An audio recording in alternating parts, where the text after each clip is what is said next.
While the new baby was still very young, his mother, Queen Maya, died. Shortly before she passed away, the queen said to her sister, "Soon I shall not be able to take care of my baby anymore. Dear sister, after I have gone, please look after Siddhattha for me."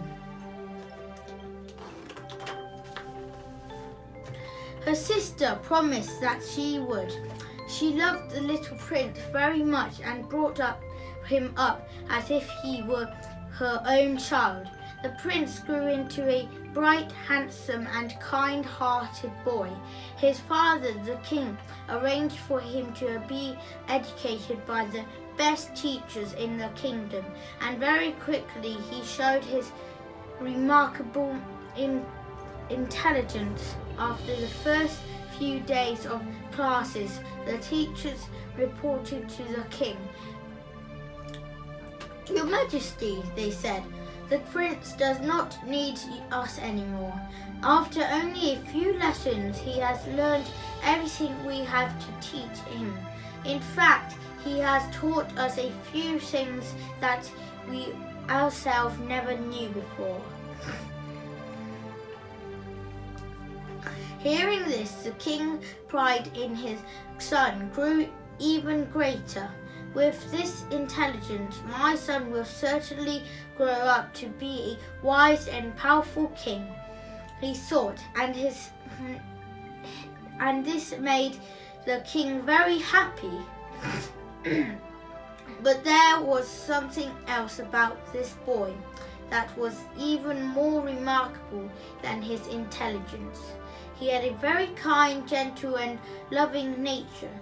The rest of his young playmates enjoyed the rough and tumble games of small children, or pretended that they were soldiers and fought with one another. But Prince Siddhattha quietly spent most of his time alone. He loved the small animals that lived in the palace gardens and became friendly with them all. The animals knew that the prince would never hurt them, so they were not afraid of him. Even the wild animals, who would run away if anyone else came near, came to greet the prince. When he entered the garden, they approached him fearlessly and ate from his hands the food he always brought with him for them. One day, as the prince was sitting in the garden, a flock of white swans flew overhead. Suddenly, an arrow shot up into the air, striking one of them. It fell out of the sky and landed in the prince's feet. The arrow still stuck into its wings. "Oh, you poor swans," Siddhattha whispered as he gently wicked up the wounded bird. "Do not be afraid. I shall take care of you. Here, let me remove this arrow." Then with one hand he gently stroked the bird, calming its fear. With his other hand, he slowly pulled out the painful arrow. The prince was carrying a special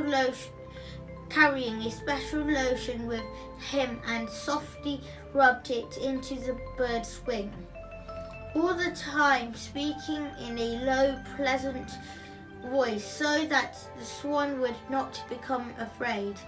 Finally, he took off his own silk shirt and wrapped it around the bird to keep it warm. After a short time, another young boy came running into the garden. It was the prince's cousin, Siddhattha. He was carrying a bow and some arrows and he was very excited. "Siddhattha, Siddhattha," he shouted.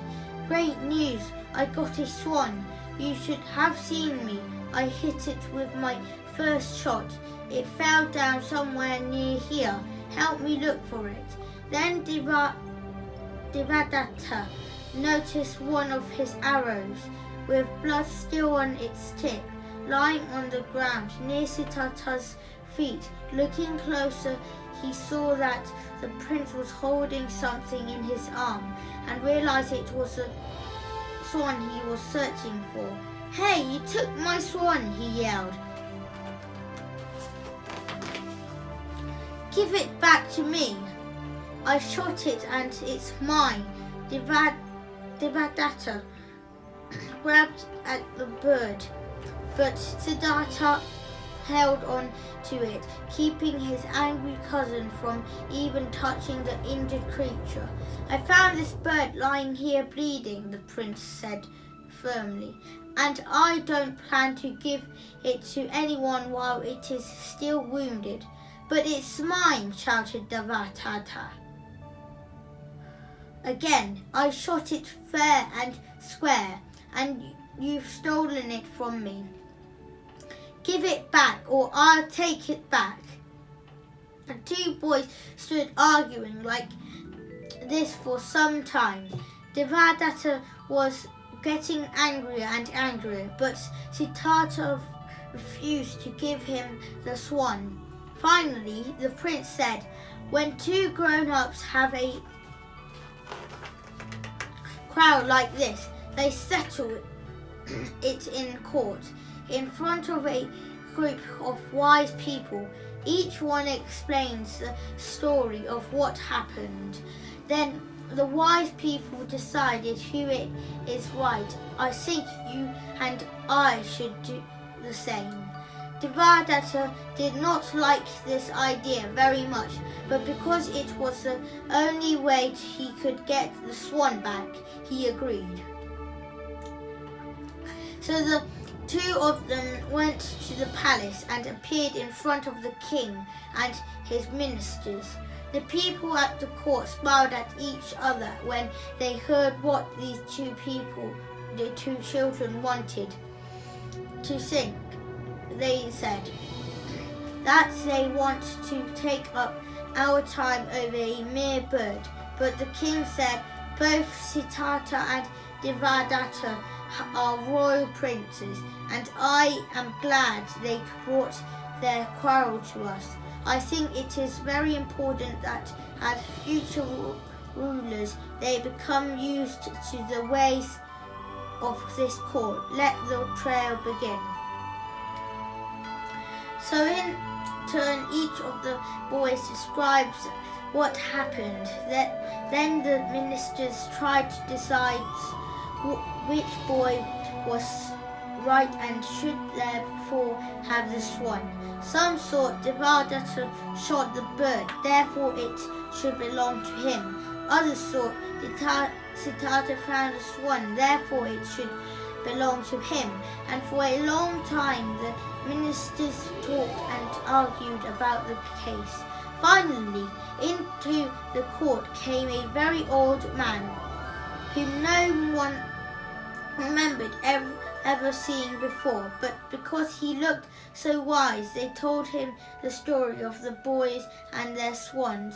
After listening to what they had to say, he declared, "Everyone values his or her life more than anything else in the world. Therefore, I think that the swan belongs to the person who tried to save its life, not to the person who tried to take its life away.